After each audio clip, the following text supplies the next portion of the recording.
अस्सलाम वालेकुम ख़वातीन और हज़रात। हंसते मुस्कुराते फैमिली प्रोग्राम डार और डार्लिंग का मेज़बान खालिद अब्बास डार हाज़िर खिदमत है और मेरे साथ हमेशा की तरह मौजूद है मेरा आपका सबका शरारती मेरा दोस्त डार्लिंग।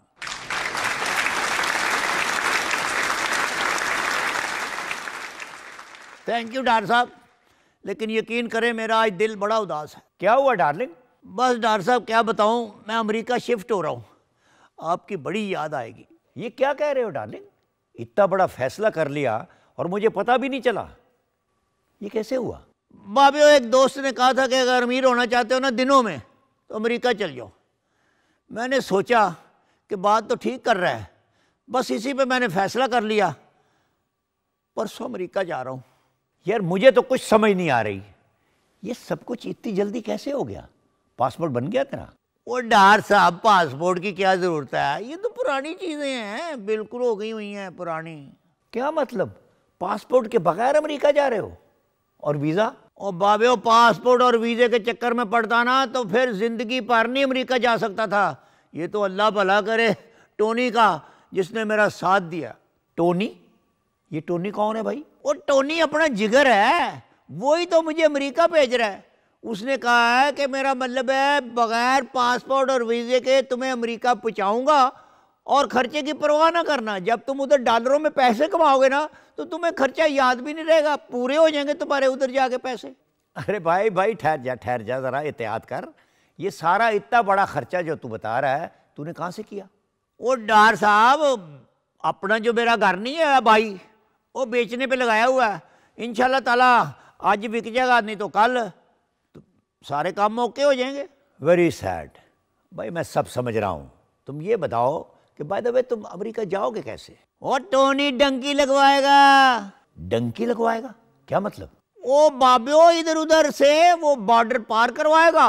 कुछ दिनों में मेरा मतलब है मैं अमेरिका हूँगा। उनकी बड़ी लाइन है। डार्लिंग, किस कदर अहमक और बेवकूफ़ हो तुम। और तुम्हें पता है डंकी क्या होता है? और गैर कानूनी तौर पर बॉर्डर क्रॉस करने वालों के साथ क्या होता है पता है तुझे? ओ बाबियो, हर बॉर्डर पे उनकी लाइन सेट है। टोनी कहता था कि मेरा मतलब है कि साथ 40 आदमी और हैं। बाबियो, खुदा के बंदे, ये काम हरगिज ना करना, क्योंकि लोग इस चक्कर में कई दफे मारे जा चुके हैं और लोग उनकी लाश तक नहीं उठाते। यार साहब, टोनी तो कह रहा था कि वो टोनी झूठ बोल रहा है, फ्रॉड कर रहा है तुम्हारे साथ। और तुम्हें पता है कि इस तरह के एजेंट तुम्हारे जैसे सादा लोगों को फंसाते हैं। गैर कानूनी तौर पर किसी मुल्क का बॉर्डर क्रॉस करना सबसे बड़ा जुर्म है। तो डॉक्टर साहब, ये सारे इतने लोग जो जाते हैं ये एजेंटों की बातों में कैसे आ जाते हैं? यार एजेंट ख्वाब तो बड़े सुहाने दिखाते हैं और बाज दफा तो पैसे लेके भाग जाते हैं। और वो जो लोग डंकी लगाते हैं ना, उनसे पूछो कि क्या गुजरती है उनके साथ। पहाड़ों, जंगलों और वीरानों में इनको मरने के लिए छोड़ दिया जाता है। बाज तो जंगलों में मर जाते हैं और कुछ समंदर में डूब के मर जाते हैं। वो डार साहब, इस बात का तो मुझे पता ही नहीं। टोनी तो कहता था कि साहब अच्छे की आवाज़ है। मुझे तो मेरा मतलब अंदाज़ा नहीं है कि ऐसे हालात भी हो सकते हैं। बिल्कुल गलत कह रहा था टोनी। याद रखो, किसी भी मुल्क में जाने के लिए पासपोर्ट, वीज़ा और मुतल्लका ज़रूरी कागजात जो चाहिए होते हैं वो बहुत ज़रूरी होते हैं, वरना समझ लो कि पूरी मौत है, मौत जिसको आप दावत देने लगे हो। लोगों को भी ये चाहिए कि एजेंट्स जो हैं उनके बहकावे में मत आया करें, क्योंकि ये तो इंसानी जानों के साथ खेलते हैं। ओए भाभियो, आपने तो मेरे होश उड़ा दिए। ज़रा 1 मिनट ठहरें आप, मैं आपको बताता हूँ। Hello Sagir property dealer? हाँ सगीर साहब बोल रहे? सगीर साहब, ये मैं डार्लिंग बोल रहा हूँ। और यार, ये जो मैंने आपको कहा था घर आपने, मेरा मतलब है मेरा बेचना है, वो अब अपना नहीं बेचना मैंने। नहीं बस नहीं बेचना, बस हमारे घर में एक फैसला हुआ है कि ये अभी नहीं बेचते, कुछ दिनों के बाद देखेंगे। नहीं, आपकी मेहरबानी। नहीं, हाँ, ओहो जी, क्या बात है। आपका मेन ताना नहीं जाता कहीं, आप बेचोगे तो मेन ताना लोगे ना। ओ कोई बात नहीं, हाँ ठीक है। शाबाश डार्लिंग, ये हुई ना बात। देखो डार्लिंग, जिस मुल्क में भी जाना हो ना, वीज़ा लेके कानूनी तौर पे जाओ, ताकि तुम्हारी भी वहाँ जाके इज्जत हो और तुम्हारे मुल्क की भी। मैं समझ गया हूँ डंकी लगा के जाना तो अपनी जान को बिल्कुल खतरे में डालना, बल्कि मौत को दावत देने वाली बात है। लो फिर पेशे खिदमत है एंटी डंकी जुगनी। हाँ भाई, क्यों नहीं। आओ भाई, आओ मेरे डांसरों, आ जाओ।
नाज़रीन, वक्फा हुआ चाहता है, मिलते हैं इस वक्फे के बाद।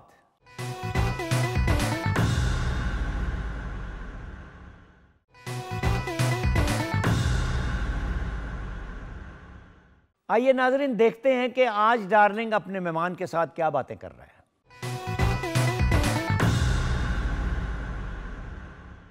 नाज़रीन, आज मेरे यहाँ जो मेहमान हैं, अल्लाह इनको ज़िंदगी सेहत दे, सलामत रखे, एसोसिएट प्रोफेसर भी हैं, अंग्रेज़ी पढ़ाते हैं और मौसीकी जो है सीखते हैं, क्योंकि वालदा इनकी जो है वो आलमी शोहरत याफ्ता हैं। मैं आपको नहीं बताऊंगा अभी कि ये किन की बेटी हैं, हमारी भी बेटी हैं, मगर ये है कि इनका गाना जो है अपनी वालदा से बहुत मुख्तलिफ है। तो आइए बात करते हैं राहत बानो से। राहत जी, आपका बहुत शुक्रिया, आप मेरी रिक्वेस्ट पे मेरे शो में तशरीफ़ ले आए। अस्सलाम वालेकुम जी, मैं अपने बहुत ही प्यारे डार्लिंग का शुक्रिया करूंगी कि आपने आज मुझे इनवाइट किया। मेरे लिए बहुत बड़ा ऑनर है ये।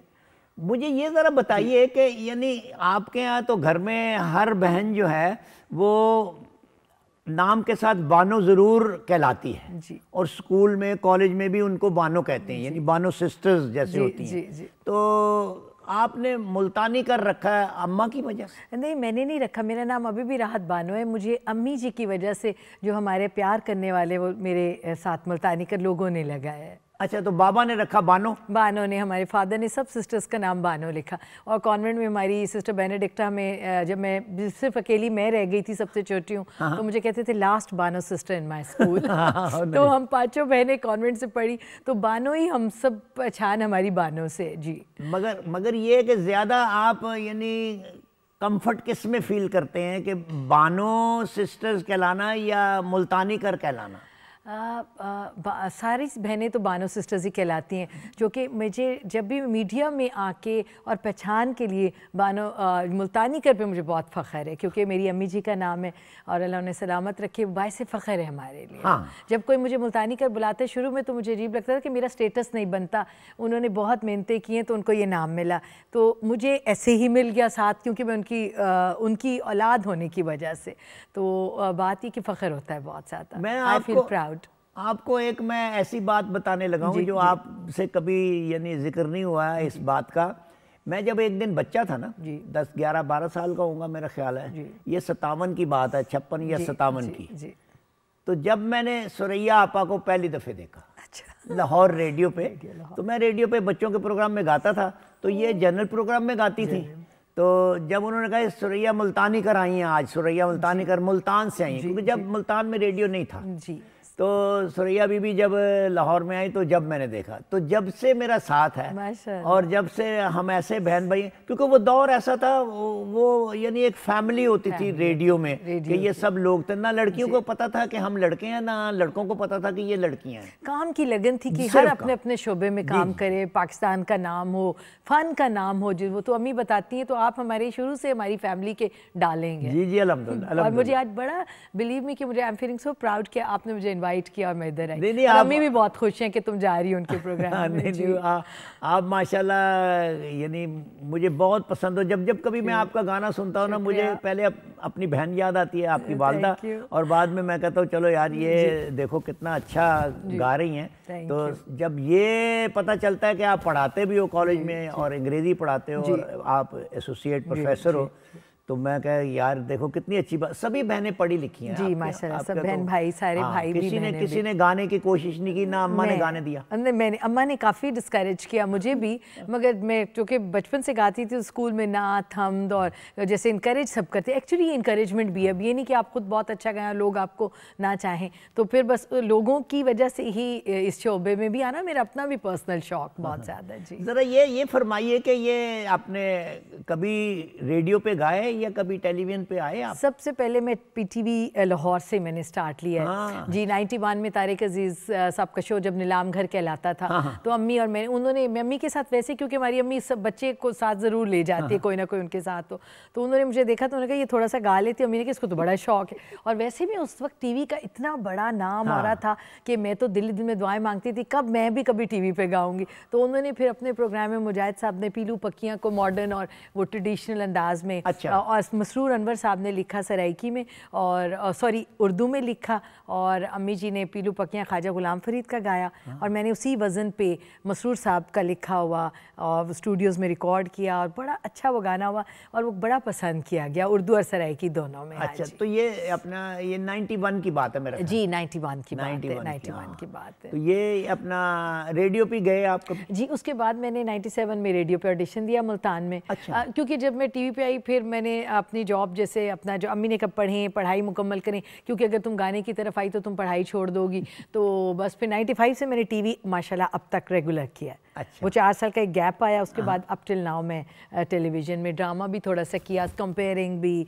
और म्यूज़िक। ज़्यादा मेरी प्रायोरिटी म्यूज़िक ही होती है। तो कैसा लगता है आपको ड्रामा करते हुए? कि ड्रामा बड़ा मुश्किल काम है, मेरा एप्टीट्यूड नहीं है। हाँ जी, बार बार कपड़े चेंज करना, एक्सप्रेशंस चेंज करना। एक दफ़ा तो टीवी पे ये हुआ कि एक किस्त हमारी हो गई और मुझे नहीं पता था कंटिन्यूटी रखनी है, वो सूट जाके मैंने किसी को दे भी दिया, बाद में अरशद तबस्सुम साहब का फ़ोन आया कि वो वाले कपड़े थे तुसी लैके मुल्तानों घिन के आवाए तुसा, तो मैंने कहा जी वो तो सूट पहने, और उस वक्त इतनी जल्दी चीज़ें बनती भी नहीं थी। उन्होंने कहा नहीं वो सीन आपका भी करना है, तो मुझे बड़ी वो होती थी कि बार बार मेकअप चेंज करे, कभी रो रहे हैं कभी हंस रहे हैं, तो मुश्किल। और एक दफ़ा बड़ा मज़ा है, मोहसिन गिलानी साहब के साथ मेरा सीन था और मुझे बिल्कुल एक्टिंग नहीं आती, तो वो अब मार रहे हैं सीन में और वो बड़े एक्शन बेचारे कर रहे हैं कि मैं बस यूँ और मैंने वही एक्शन वाले हाथ ही पकड़ लिए उनके। बाद में उन्होंने मुझे मोहसिन भी माशाल्लाह बहुत मेरे अच्छा, हाथ नहीं पकड़ने थे आपने। मोहसिन बहुत अच्छा है, मोहसिन भी बहुत अच्छा, बहुत अच्छे एक्टर हैं जी, उन्होंने बहुत मेहनत की। जब मैं गया हूँ अपना, मेरा ख्याल है पहली दफ़े ड्रामा किया मैंने स्टेशन मुल्तान के साथ, एक ग्राउंड थी उसमें मैंने खेल किया है पहली दफ़े। मेरा ख्याल है कोई 67 की बात है या 66? आउटडोर थिएटर्स हुआ करते थे। तो रेडियो पे आप मुतवातर गाते रहे हो? जी मैं गाती रही हूँ जब तक ये हमारे प्रोग्राम्स होते रहे, मतलब लाइव म्यूज़िक चलता रहे। जैसे कुछ 10-12 सालों से कम हो गया तो फिर ज़ाहिर कम कर दिया। हमारे हर महीने एक गीत होता था कि हर आर्टिस्ट ने एक गीत 2 गीत गाने, और ओकेजनली भी अगर कोई फंक्शंस आ गए तो उस पर। बाकी टेलीविज़न पे गाया, और पीटीवी को हमेशा मैंने अपना घर समझा है क्योंकि आई फील वेरी कंफर्टेबल है। तो एक वक्त में तो आपने पीटीवी ज्वाइन भी कर लिया था ना? जी मैंने मुझे जॉब ऑफर हुई थी जब मुल्तान स्टेशन खुला 2008 में। तो पहले तो मैं नहीं करना चाह रही थी, लेकिन फिर मुझे कहा गया कि ज़रूर करें। तो मैंने कहा चलें let's see, let me learn कि एज एन आर्टिस्ट तो मैं आती हूँ, बट एज एन ऑफिसर इसके क्या फंक्शंस हैं वो बिल्कुल आइडिया नहीं था कि इतना काम होता है।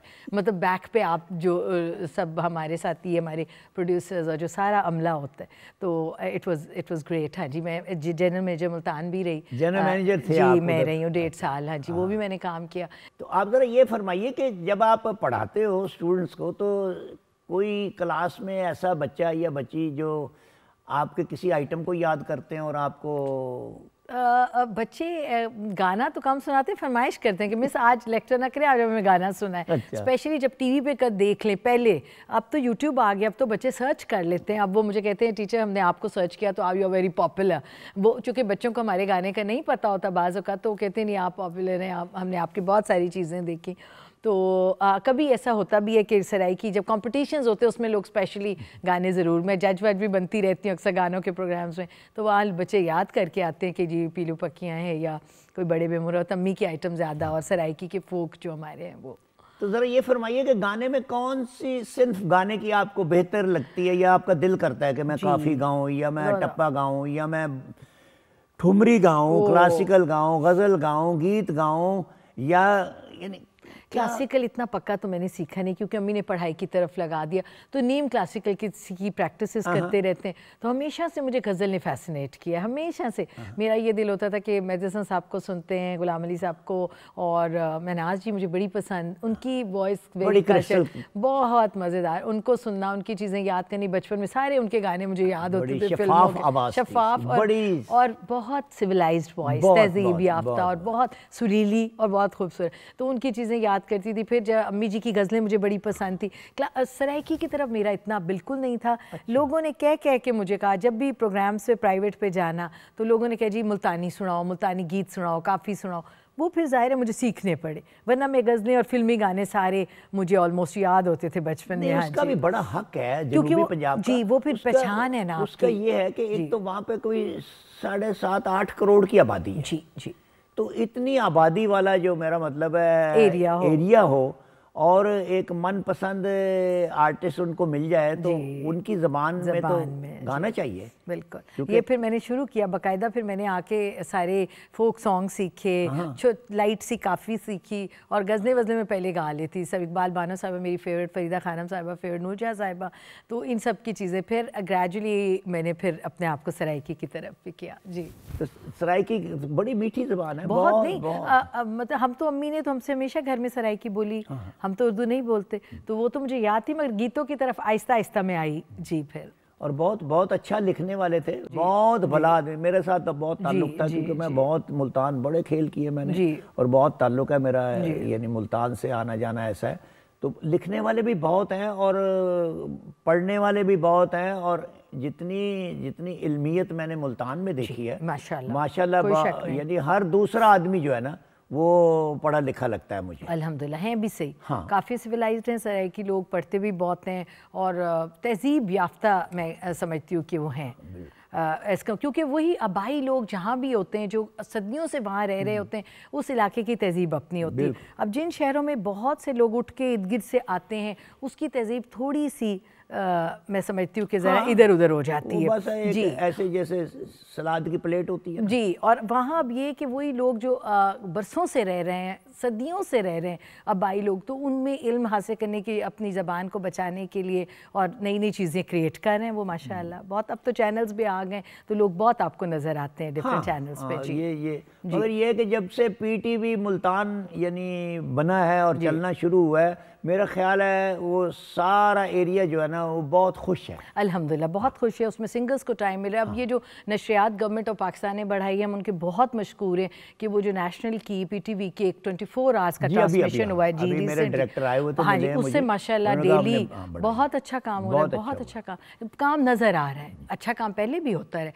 अब वो नज़र आ रहा है, लोग उसको अब इस पे देख रहे हैं, केबल और सारा डिश वगैरह पे पूरा वो अब लोग इंजॉय कर रहे हैं उसको बहुत, and they are liking it very much. उसकी अच्छी बढ़ रही है कवरेज। तो ये यानी बातें तो होती रहेंगी जी। तो व्यूअर आपका इंतज़ार कर रहे होंगे, तो नाज़रीन को आप कुछ सुना दें। मैं बिल्कुल जो आप हुक्म करें, मैं गज़ल भी चाह रही थी सुनाऊं और सराइकी भी, जैसे आपका हुक्म होगा हम सुनाएंगे। वैसे सराइकी सुनाए ना, सराइकी जो आपका बहुत मनपसंद है। ज़रूर ज़रूर, मैं आपको एक सराइकी का 2 छोटे छोटे गाने सुना देती हूँ, क्योंकि आजकल शॉर्ट गानों का बड़ा वो है। उसमें पीलू पक्कियाँ आ जाएगा और एक खड़ी देनिया सनेड़े, अम्मी के प्यारे प्यारे 2 सॉन्ग्स हैं, उनको मैंने मेडले में बनाया। अच्छा हाँ, मैं मेडले तो अच्छी चीज़ है, मेडले यानी दोनों उनको वो फ्लेवर्स मिल जाएंगे जी।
नाज़रीन, गाना आपने सुना, बातें होती रहेंगी, मिलते हैं इस वक्फे के बाद।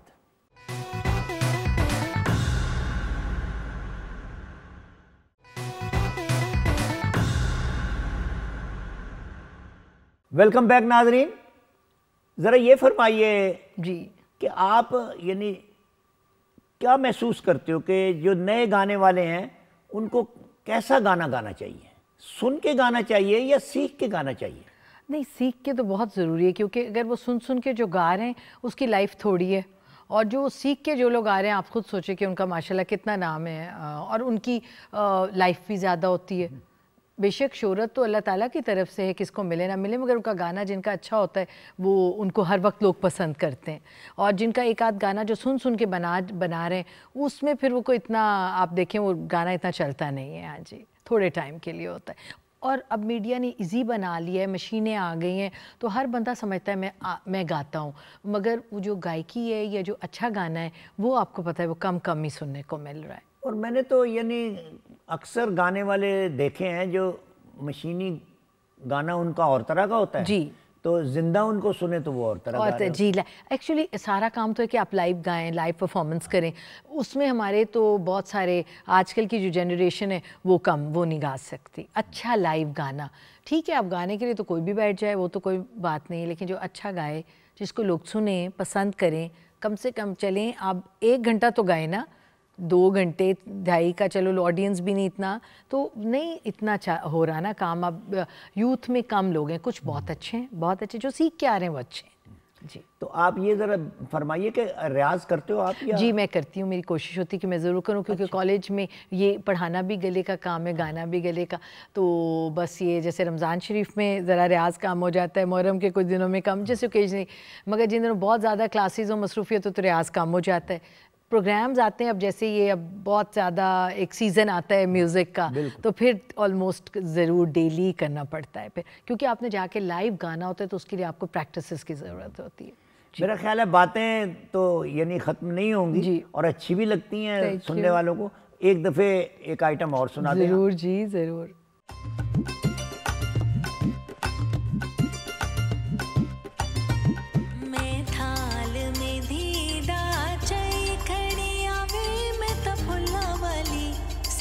सजाई खड़िया मैं थाल में दीदा चई खड़िया मैं तो फुला वाली सेज सजाई खड़िया मैं थाल में दीदा चई खड़िया।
वेलकम बैक नाजरीन, आइए बढ़ते हैं याद माजी की जानिब।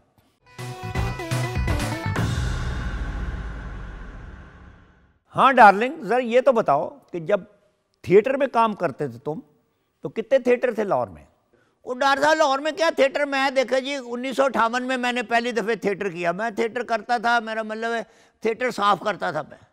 मैं असिस्टेंट था। मेरा मतलब है चीज़ें जो चाहिए होती हैं थिएटर में, साइकिल चाहिए साइकिल ला दी, जो मेरा मतलब है कोई क्लिप चाहिए, कोई अपना खाने पीने की, मैं ऐसे काम करता था थिएटर में। अभी एक्टिंग नहीं करता था। तो वो 1958 की बात है। तो सफदर मीर साहब होते थे मेरे डायरेक्टर, और वो ड्रामा करते थे। आर्ट काउंसिल वाला मरा होता था फिर एक ही बस, या अपना पहाड़ी पे होते थे ड्रामे कभी कभी। अच्छा ये बताओ कि ये जो ड्रामा तुम लोग करते थे तो कितने दिन चलता था ये ड्रामा थिएटर में? वो डॉक्टर साहब ड्रामा तो मेरा मकसद है, जो लोग करते थे ना जी, ये सारे ये गवर्नमेंट कॉलेज के पढ़े लिखे लोग थे, या कुछ अपना कैथीड्रल स्कूल है उसके अंग्रेज़ प्रिंसिपल थे, वाइस प्रिंसिपल थे, वो अंग्रेज़ी में ड्रामे करते थे। 1 दिन 2 दिन 3 दिन हद 4 दिन बस। मगर जो हमारे उर्दू के ड्रामे होते थे ये सारे तर्जमे होते थे। ये तर्जमे करते थे 3 दिन 2 दिन 1 दिन 2-2 3-3 4-4 महीने उन्होंने मेरा मतलब है अभी रिहर्सल करनी, और रिहर्सल के बाद 4 महीने के बाद फिर 3 दिन ड्रामा करना, जुमा हफ्ता इतवार। तो बस फिर या किस्म या नसीब, साल में मेरा ख्याल है 2 ड्रामे 3 ड्रामे करते थे ये लोग, या कभी YMCA में भी करते थे, मगर ये ज़्यादा लम्हरे में ही होते थे, या ओपन एयर बाग जना में, या कभी कभी YMCA में। थिएटर उस ज़माने में मुश्किल था या आज? देखिए जी, उस वक्त मुश्किल ये था कि जिस शख्स ने तो मेरा मतलब स्क्रिप्ट से याद करके रिहर्सल में जो बात हुई है वो की है थिएटर में पब्लिक के सामने, तो उसके लिए तो मुश्किल नहीं है। आज जो मेरा मतलब है ड्रामा होता है, बोल तो मैंने देखा ही नहीं, जो मैंने देखा है 1-2, तो इसमें स्क्रिप्ट नहीं होता, ये अंदाजे से बातें करते हैं एक दूसरे के साथ, या उधर ऐसी सिचुएशन बढ़ा लेते हैं, मगर वो लिखी हुई बात करते हैं। डॉक्टर साहब मैं आपको एक बात बताऊं, उस ज़माने में जो बोर्ड होता था जिस पे ड्रामे की कास्ट लिखी होती थी, वो कपड़े के बोर्ड होते थे, कपड़े के ऊपर रंग करके लिखते थे। एक ड्रामे में मैंने एक बात अपने पास से कह दी, फिल्म दी। मैं जब बाहर आया तो जिधर लिखा होता ना हदायत, जो मेरा हदायतकार था ना, उसने आगे से ब्लेड से अपना नाम काट लिया। उधर मुझे ऐसे करके सुराख लगा, मैंने कहा ये किसने काटा है? वो सारे जो उधर काम करते हैं अपना टेक्नीशियन, उन्होंने कहा जी वो डायरेक्टर साहब ने अपना नाम निकाल लिया है। मैं गया तो वो कंटीन में बैठा हुआ था। मैं कहा यार ये आपने क्या किया, आपने नाम निकाल लिया मेरे ड्रामे से, हदायत आपका नाम लिखा हुआ था। उन्होंने कहा इसलिए निकाल लिया, मैं ऐसे ड्रामे को डायरेक्ट नहीं करता। रिहर्सल में जब तूने ये बात नहीं की थी तो आज बगैर पूछे तुमने फिल्म दी क्यों की? मैं ऐसे ड्रामे नहीं डायरेक्ट कर। इतनी सख्ती थी, इतने मेरा मतलब कानून थे, इतने असूल थे कि जो बात रिहर्सल में करनी है वही शो में करनी है, वैसे नहीं बोलना अपने पास से। कितने दिन मेरे साथ बोलचाल उसकी बंद रही डायरेक्टर की, मैं क्या बताऊं आपको। अब आप पूछेंगे कि डायरेक्टर कौन था? वो अली इजाज था डायरेक्टर। अली इजाज ने कहा मैंने काम ही नहीं करना, तुम अपने पास से क्यों बोले हो? या तो रिहर्सल में बोलो ना, और अगर रिहर्सल में नहीं बोला तो शो में भी नहीं बोलोगे। तो अब तो सब कुछ चलता है। तो कौन कौन से डायरेक्टर्स होते थे? वो जी मैं आपको बता नहीं सकता डार साहब। उस वक्त तो डायरेक्टर थे अपना सफदर मीर साहब होते थे, नईम ताहर अल्लाह उनको ज़िंदगी दे, नईम ताहर थे, डॉक्टर नौसजाद थे, इशरत रहमानी साहब थे, कमाल अहमद रिजवी थे। क्या बताऊं आपको कि वो जो थे ना अपना खालिद सईद भट्ट, वो भी डायरेक्ट करते थे। और फिर बाद में उनके बाद जो दूसरी नस्ल आई ना, तो उसमें फिर तो हम भी डायरेक्टर हो गए थे। फिर अतर शाह खां भी आ गया, वो भी डायरेक्शन करता था। फिर इस तरह करके तो राइटर बड़े बड़े अच्छे होते थे। इशफाक अहमद साहब लिखते थे, बानो आपा लिखती थी, इशरत रहमानी लिखते थे, कमाल अहमद रिजवी लिखते थे, डॉक्टर नौसजाद लिखते थे, मिर्ज़ा अदीब लिखते थे। मैं आपको क्या क्या बताऊँ, बहुत बहुत अच्छे राइटर थे और बहुत बहुत अच्छे डायरेक्टर थे, मैं आपको बता नहीं सकता। आज तो वैसी डायरेक्शन ही नहीं होती। तो ये लोग जो थे ना, ये वो लोग हैं जिन्होंने मेरा मतलब है आज़ादी के बाद थिएटर की बुनियाद रखी इस मुल्क में। तो आप देखें कराची में भी होता है, इस्लामाबाद में होता है, पिंडी में होता है, फैसलाबाद में होता है, गुजरांवाले में होता है, लाहौर में होता है, और उकाड़े में होता है, और दीपालपुर में होता है, और क्या क्या बताऊं आपको कि किधर किधर नहीं होता। पूरे पंजाब के जितने के अपना ज़िले हैं ना जी, 41 सब ज़िलों में होता है। मैं आपको बता नहीं सकता। थिएटर तो अल्लाह का फजल है, बहुत दुनिया देखती है और बड़ा अच्छा होता है। ये जो लोग जाते हैं उनको अच्छा लगता होगा तो लोग देखते हैं ना। हमारे टाइम में राइटर होता था और डायरेक्टर होता था, दोनों की बहुत इज्जत होती थी और उनका हुक्म चलता था। अब ना राइटर है ना डायरेक्टर है। तो आज का थिएटर जो है वैसा ही होता है जैसे तेरे ज़माने में होता था, ये जैसे तू करता था। हमारे थिएटर में, जो हमारे टाइम का थिएटर था ना, उसमें राइटर और डायरेक्टर की बहुत वैल्यू होती थी और बहुत मकाम होता था और बहुत, मेरा मतलब है, वो एक सख्त लोग होते थे। नाज़रीन, डार्लिंग की बातें सुनी आपने, बढ़ते हैं कसौटी की जानिब।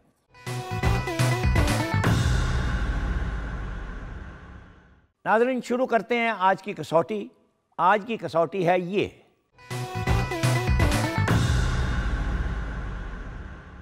ले वो डार्लिंग, बत्तियां जरा ऑन कर ले अपने दिमाग की। लो जनाब, मैंने पूरा पावर हाउस जो है ना ऑन कर लिया है। आप ये बताएं कि जिसका आपने पूछा है वो शख्सियत ही होगी ना? नहीं, ज़्यादा बहस में पढ़ने की बजाय मैं पहले ही बता देता हूँ, पाकिस्तान का एक शहर। ओ, शहर यानी कि सिटी, जिंदा, या मैंने शख्सियत नहीं शहर कहा है। वैसे जिंदा दिली ख़त्म है इस शहर पे। जिंदा दिली, हाँ बाबियो, आपने लाहौर का पूछा है, क्योंकि जिंदा दिलाने लाहौर तो मशहूर है पूरी दुनिया में। गलत, जिस शहर का मैं पूछ रहा हूँ ना, उसकी जिंदा दिली में उसका कोई सानी नहीं। यानी इसका मतलब है कि जिंदा दिलान जो हैं कहीं और भी हैं। अच्छा ये बताएं कि जिस शहर का आप पूछ रहे हैं वो उसकी वजह क्या है मशहूरी की? बेटा, हर लिहाज से मशहूर है, ख्वाबों के लिहाज से, मोहब्बतों के लिहाज से और ख़ासकर सनतों के लिहाज से। अच्छा, आपने सियालकोट का पूछा है, जहाँ पे हर घर में सनत लगी हुई है। बड़ा सनती शहर है। हाँ डार्लिंग, सियालकोट सनती लिहाज से वाकई बड़ा शानदार शहर है, लेकिन मैं जो शहर पूछ रहा हूँ वो सियालकोट नहीं है। अच्छा ये बताएं कि जिसका आप पूछ रहे हैं शहर का, उसे कुछ और भी कहते हैं, किसी और नाम से पुकारते हैं? बिल्कुल, ये शहर पाकिस्तान के मैनचेस्टर के नाम से भी जाना जाता है। पाकिस्तान का मैनचेस्टर? हुडार साहब, ये शहर समुंदर के पास तो नहीं? नहीं भाई, वो भी नहीं। अच्छा ये बताएं कि शहर के साथ और क्या लगता है? कोई मशहूर सा, को मेरा मतलब कोई बाजार सा कोई ऐसा है इस शहर में? बहुत से बाजार हैं, लेकिन इसके 8 बाजार जो हैं वो बहुत मशहूर हैं। 8 बाजारों की वजह से मशहूर? इसकी कोई और पहचान है? डार्लिंग, तो इशारे भी मांगने शुरू हो गया है। और कोई बात नहीं, पैसे तो ना मांग रहा, एक आध इशारे से क्या होता है? भाई एक इशारा क्या, तुझे बहुत बड़ा इशारा देता हूँ। ये फनकारों का शहर है, बड़े बड़े फनकारों का इस शहर से ताल्लुक़ रहा है और अब भी है। फनकारों का शहर? ओ, आपने पहलवानों का शहर गुजरांवाला उसका तो नहीं पूछा? नहीं डार्लिंग, गुजरांवाले के भी फनकार जो हैं उनका कोई नाम कम तो नहीं है। हाँ, बड़े नामवर हैं सारे। मेरा ख्याल है गुजरांवाले को फाइनल कर लेते हैं। क्या ख्याल है आपका? क्या मतलब भाई, कसौटी किसी और शहर पे है? हद हो गई है डार साहब, बंदा, मेरा मकसद है किसी वक्त मुकमुका भी कर लेता है। आप तो पर बड़ा टैट करके कसौटी को मेरा मतलब पूछ रहे हैं। ये बताएं कि जिस शहर का आप पूछ रहे हैं उसमें कोई ऐसी इमारत है जिससे वो जाना जाता है? बड़ा सीधा सा सवाल है। मैं तुझे एक नाम बताने लगा हूं, जब मैं उसका जिक्र करूंगा और उसके बाद भी अगर तू ना बूझ सका तो इसका मतलब है तू बड़ा नालायक आदमी है। इस शहर का घंटा घर बहुत मशहूर है। घंटा घर? ओ समझ गया डार साहब, यानी फनकारों का शहर और शहर में घंटा घर, उसकी मशहूरी। मैं समझ गया, बता दूं? जाहिर बात है, इतने बड़े इशारे के बाद तो तुम बूझ गए होगे शहर का नाम। बताओ। और डार साहब, आपने मुल्तान का पूछा है। गलत कह रहे हो। क्यों जी, मुल्तान फनकारों का शहर नहीं? वहां पे घंटा घर नहीं है? बिल्कुल मुल्तान में घंटा घर है, लेकिन मेरे अहमक दोस्त, जिस शहर का मैं पूछ रहा हूं वो ये नहीं है। यार इतनी सारी निशानियां मैंने बता दी हैं कि 8 बाजार हैं, घंटा घर है, फनकारों का शहर है, हर दूसरा आदमी जो है बड़ा हाजिर जवाब है, और सनतें हैं वहाँ पे, और पाकिस्तान का मैनचेस्टर है। और क्या बताऊँ तुझे? ओ यार डार साहब, ये तो सारा कुछ जो है फैसलाबाद में भी है। आप तो पता नहीं एक शहर पे टिक ही नहीं रहे। आप मुझे ज़रा ये बता दें कि जिसका आप पूछ रहे हैं शहर का, वहाँ के लोग जो हैं, वहाँ की जो आबादी है, वहाँ पे जो मेरा मकसद है यहाँ पे लोगों का आना जाना मिलना वर्तना जो है, वो कोई मेरा मकसद है यहाँ पे ज़्यादा संजीदा है या कोई हंसते खेलते लोग हैं? काश तू ये जुमला पूरा करने से पहले ही अगर ब्रेक लगा लेता ना तो कसौटी बूझ गया होता। हैं जी, मैंने क्या कहा था? मैंने क्या कहा था? हाँ, मैंने कहा था जी कि ये तो सब कुछ फैसलाबाद में भी है। ओए, आपने मुझे फैसलाबाद का पूछा है। ये बात, कसौटी आज भी जीत गए हो। इसे कहते हैं डार्लिंग की जहानत और दिमाग की जरखेजी। जी जी, आइंदा ख्याल रखूंगा मैं इन बातों का। डॉक्टर साहब, इतनी मुश्किल कसौटी नहीं थी जितनी आपने वलवले में डाल के ज़रा मुश्किल बना दी थी। तो लीजिए ख़वातीनो हज़रात, वक्फा किए देते हैं, मिलते हैं वक्फे के बाद।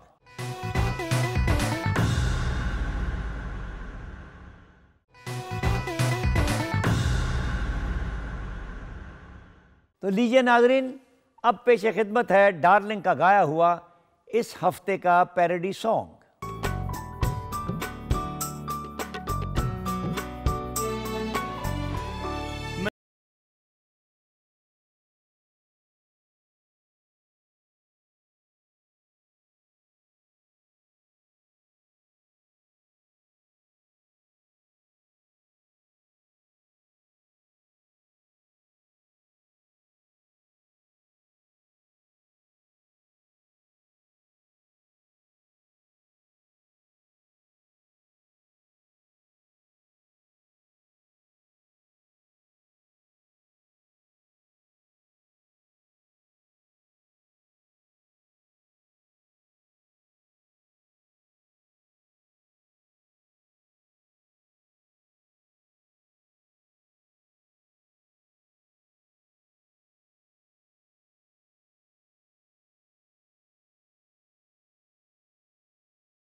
मेरी मैं तेनू समझावांगी, ना लावी कदी तू डंकी।